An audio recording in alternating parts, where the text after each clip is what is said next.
नमस्कार साथियों, स्वागत है आप सभी का नो अफेयर्स में, जहां हम आपके लिए लेकर के आते हैं दुनिया की हर बड़ी खबर से जुड़े अपडेट्स।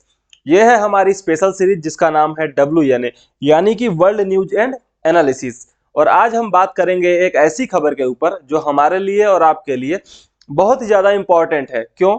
क्योंकि ये जो पूरी खबर है वो ये जो इस समय पे सेशन चल रहा है उससे ही रिलेटेड है। क्या है, आइए बात करते हैं। OTT और ऑनलाइन करंट अफेयर्स के जो प्लेटफॉर्म्स हैं, अब उनको जो सरकार है, जो हमारी गवर्नमेंट है, वो रेगुलेट करने वाली है। कैसे रेगुलेट करेगी? उसके लिए बकायदा बिल्स लेकर के आया जाएगा, कानून बनाया जाएगा और फिर रेगुलेट किया जाएगा। देखिए, OTT को रेगुलेट करना तो अपने जगह पे सही बात है, क्योंकि इस समय पे OTT पे जो कुछ भी चल रहा है वो बहुत ज्यादा इंपॉर्टेंट हो गया है उसको रेगुलेट करना, क्योंकि बहुत ज्यादा वल्गर कंटेंट भी OTT पर दिखाया जा रहा है। क्योंकि OTT का सब्सक्रिप्शन सभी के लिए है, तो बच्चे भी ले रहे हैं, उसको देख रहे हैं, बड़े भी उसको लेकर के देख रहे हैं। साथ ही साथ अगर किसी में 18+ का क्राइटेरिया दे रखा है, उन्होंने सेंसर लगा रखा है, तब भी बच्चे किसी न किसी माध्यम से तो देख ही ले रहे हैं। तो कहीं ना कहीं आने वाली जो हमारी जनरेशन है उसको बहुत ज्यादा इस OTT के माध्यम से गलत कंटेंट दिखाया जा रहा है। तो OTT को रेगुलेट करना तो जरूरी है, लेकिन सर आप जो ऑनलाइन करंट अफेयर्स के प्लेटफॉर्म्स हैं उनको क्यों रेगुलेट कर रहे हो? उनको आखिरकार रेगुलेट करने के पीछे आपकी मंशा क्या है?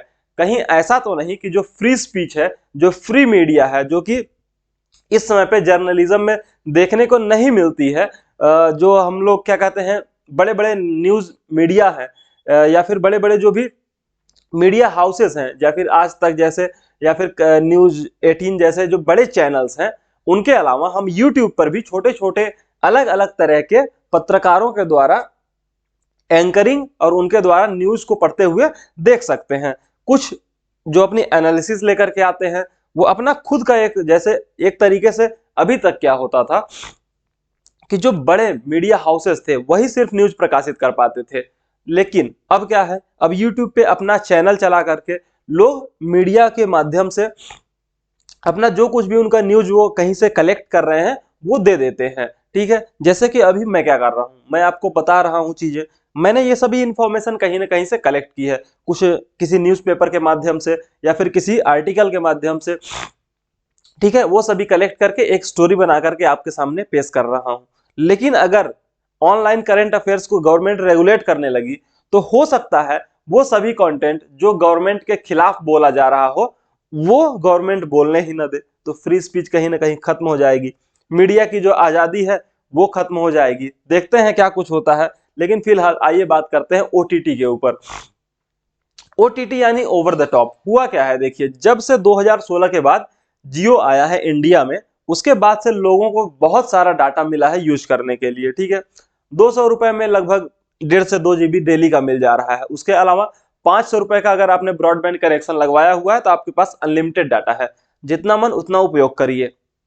लेकिन उसी के साथ हुआ क्या, लोगों ने जैसे जैसे ये इनको फ्री डाटा मिलना चालू किया तो ऑनलाइन कंटेंट जो भी था उसको कंज्यूम करना स्टार्ट किया।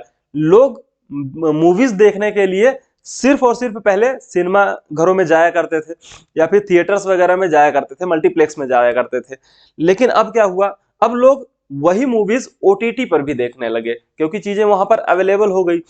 2020 में जैसे ही कोविड आया, ठीक ना, तो कोविड के टाइम पे लोग बाहर जा ही नहीं पाए। जब बाहर जा नहीं पाए तो उनको लगा कि अब OTT पे आ जाते हैं, बकायदा जो भी OTT पे कंटेंट है वो सब कंज्यूम करेंगे। लोग बोर हो रहे थे घरों में, तो उन्होंने बैठ करके OTT को बहुत देखा, और OTT को इतना देखा कि OTT जो था वो कहीं आगे निकल गया सिनेमा घरों से। और हर एक व्यक्ति के, चूंकि मोबाइल में इजिली एक्सेस था, आराम से बैठ के हम देख सकते थे, तो OTT का नंबर जो था, OTT के पास जो नंबर ऑफ यूजर्स थे वो लगातार बढ़ते चले गए और बहुत ज्यादा बढ़ते चले गए। इतने ज्यादा बढ़ते चले गए कि जो DTH था, जो टाटा स्काई था, इन सभी को पीछे छोड़ दिया। लोगों ने देखना ही बंद कर दिया कि अब भैया ये जो छतरी वतरी वाला सिस्टम है बंद करो, वो सब नहीं देखेंगे। मोबाइल खोलेंगे, OTT में हम नेटफ्लिक्स पे जाएंगे, अमेजॉन प्राइम पे जाएंगे, या कहीं पर भी चले जाएंगे, वहां से देखेंगे। अच्छी अच्छी वेब सीरीज वहां पर रखी हुई हैं, वो सब देखेंगे। केबल खत्म, D2H खत्म, सिर्फ OTT रह गया और सोशल मीडिया पे यूट्यूब जैसे प्लेटफॉर्म्स, फेसबुक, ट्विटर जैसे प्लेटफॉर्म्स रह गए जिनका लगातार नंबर ऑफ यूजर्स बढ़ता चला गया। और उसी के साथ में कुछ ऐसे ऐप्स भी आए जो कि गलत कंटेंट प्रोवाइड कर रहे थे, एडल्ट कंटेंट प्रोवाइड कर रहे थे, जिसमें सबसे बड़ा नाम है किसका, उल्लू जैसी वेब सीरीज है। वो सभी उल्लू जैसी वेब सीरीज हो या फिर बहुत सी वेब सीरीज, बहुत से ऐप्स हैं जहां पर गलत कंटेंट दिखाया जाता है। गलत कंटेंट से मतलब यह है कि बच्चों के लिए वो गलत है, क्योंकि उनकी अभी वो एज नहीं हुई है उसको देखने के लायक। 18+ कंटेंट वहां पे दिखाया जा रहा है, लेकिन बच्चे वहां पे एक्सेस पा जाते हैं किसी न किसी तरीके से, तो वो भी वो कंटेंट कंज्यूम कर लेते हैं। उससे नुकसान होता है, बच्चों के पास जो इंफॉर्मेशन नहीं पहुंचने चाहिए थी वो भी पहुंच जाती है, और फिर उसकी वजह से उनके माइंड में जो भी चेंजेस होते हैं, उनका जो साइकोलॉजिकल चेंजेस होते हैं, और फिर वो कहीं ना कहीं अपने रास्ते से भटकने लगते हैं। पढ़ाई लिखाई से ध्यान उनका हटने लगता है और कहीं अलग ही जगह पे उनका ध्यान लगने लगता है। हुआ क्या है, देखिए ओटीटी ने ना बॉलीवुड को भी बचाया है कोविड के टाइम पे, क्योंकि लोग बाहर जा थिएटर्स में मूवी देखने के लिए जा नहीं सकते थे, तो उन्होंने ओटीटी पे देखा। ओटीटी पे मूवीज इतना ज्यादा कंज्यूम की गई कि जो शाहरुख खान हो या फिर मनोज वाजपेयी जैसे एक्टर्स हो, उन्होंने उन्होंने खुद कहा है कि वेब सीरीज की वजह से, ओटीटी पे आई हमारी मूवीज की वजह से हमारा काम बंद नहीं हो पाया, लोगों ने देखे कंटेंट को कंज्यूम किया, जिसकी वजह से हमें काम लगातार मिलता रहा है। उसके अलावा वर्ल्ड कप में हॉटस्टार हो या फिर जियो सिनेमा हो, उन दोनों ही प्लेटफॉर्म ने, जब क्रिकेट की बात आती है तो यही दो प्लेटफॉर्म ऐसे हैं जो क्रिकेट पे बहुत ज्यादा इंटरेस्ट लेते हैं इनका सब्सक्रिप्शन लेने के लिए। ठीक है, हॉटस्टार हो या फिर हॉटस्टार या फिर जियो सिनेमा, दोनों ही क्रिकेट का मीडिया राइट्स ले लेते हैं और लोगों को दिखाते हैं। तो हॉटस्टार पे जब वर्ल्ड कप हो रहा था तो इतना ज्यादा यूजर्स, लगभग 5.3 करोड़ लाइव यूजर्स वहां पर देखे गए। मतलब इतने ज्यादा लोग क्रिकेट देख रहे थे उस समय पे, तो आप समझ जाइए नंबर ऑफ यूजर्स कितने ज्यादा थे उस समय पे हॉटस्टार के पास। ऐसा ही कुछ होता है जब आईपीएल का सीजन आ जाता है, आईपीएल के सीजन में भी ऐसे नंबर्स 1 करोड़ 2 करोड़ 3 करोड़ यूजर्स का चला जाता है ओटीटी के पास। तो अब इतना बड़ा मार्केट है और गवर्नमेंट की इसमें कोई भी भागीदारी नहीं थी, क्योंकि ओटीटी को रेगुलेट नहीं हो रहा था, ओटीटी पे कोई ध्यान नहीं दे रहा था कि वहां हो क्या रहा है, क्या कुछ चल रहा है, कितना मुनाफा कंपनियां कमा रही हैं। तो गवर्नमेंट ने कहा कि ठीक है, आप जो कुछ भी कर रहे हैं वो सब तो बढ़िया है, लेकिन अब हम आपको रेगुलेट करेंगे, अब हम आपके ऊपर निगरानी रखेंगे और देखेंगे कि आप कैसा कंटेंट प्रोवाइड कर रहे हैं, कितने समय तक आपके यहाँ पर यूजर्स रह रहे हैं और कितने नंबर ऑफ यूजर्स आ रहे हैं, और उसके अकॉर्डिंग आपको कितना टैक्स भरना चाहिए। सरकार अपना पैसा, अपना मुनाफा छोड़ नहीं सकती है, और इसीलिए वो ओटीटी को रेगुलेट कर रही है। लेकिन बड़ा सवाल यह है कि आखिरकार सर, आप ये जो करंट अफेयर्स वाले सोशल मीडिया प्लेटफॉर्म्स हैं उनको क्यों आप रेगुलेट करना चाहते हो। देखिए थोड़ा सा ओटीटी का नंबर्स बता दूं तो 2030 तक ये 12.5 यूएस बिलियन डॉलर का मार्केट होने वाला है, साइज इंडिया का, सिर्फ इंडिया का।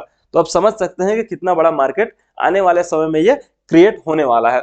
अगर हम ओटीटी के अलावा जो ऑनलाइन मीडिया है, ऑनलाइन करंट अफेयर्स का प्लेटफॉर्म है, उसकी बात करें तो आप देख सकते हैं सौरभ द्विवेदी, आप सभी को शायद मालूम होगा। सौरभ द्विवेदी कौन है, लल्लन टॉप नाम का एक मीडिया चैनल इस समय पे वो चलाते हैं। ठीक है, न्यूज मीडिया चलाते हैं।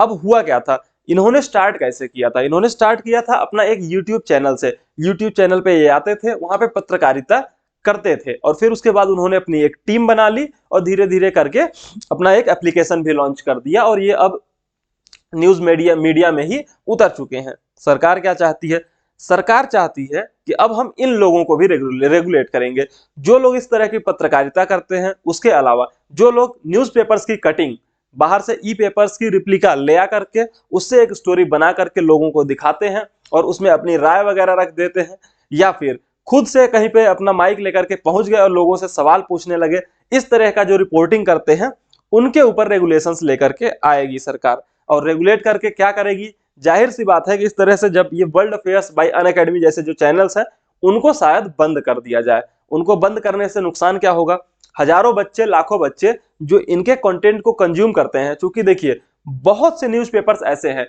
ये लोग करते क्या है, ये लोग कई न्यूज़पेपर्स को पढ़ते हैं, वहां से इंफॉर्मेशन कलेक्ट करते हैं और फिर टू द पॉइंट जो इंफॉर्मेशन सही सही होती है, काम की होती है, वो बच्चों को प्रोवाइड करते हैं, लोगों को प्रोवाइड करते हैं, जैसा कि हम भी करते हैं। ठीक है, होगा क्या, ये अगर बंद हो गए तो इन सभी इंफॉर्मेशन के लिए लोगों को इंडिविजुअली जाना होगा और अलग अलग चीजें फिर खुद से एनालिसिस करनी होगी, देखनी होगी। इतना समय लोगों के पास है नहीं, तो इसलिए वो बहुत सारी इंफॉर्मेशन से, बहुत सारी एनालिसिस से बाधित रह जाएंगे, वंचित रह जाएंगे, उनको ये इंफॉर्मेशन नहीं मिल पाएगी। नुकसान ये होगा कि एक बहुत बड़ा तबका जो कि अंग्रेजी नहीं पढ़ सकता, क्योंकि बहुत से अच्छे न्यूज़पेपर्स हैं, चाहे वो द हिंदू हो, बिजनेस स्टैंडर्ड हो, रॉयटर्स हो, ग्लोबल टाइम्स हो, ये सभी इंग्लिश में आते हैं, हिंदी में नहीं आते। ठीक है, तो वो पढ़ नहीं सकते बेचारे। अब वो पढ़ नहीं सकते तो हम लोग क्या करते थे, खुद पढ़ करके एक रिपोर्ट बना करके हिंदी में उनको इंफॉर्मेशन दे दिया करते थे।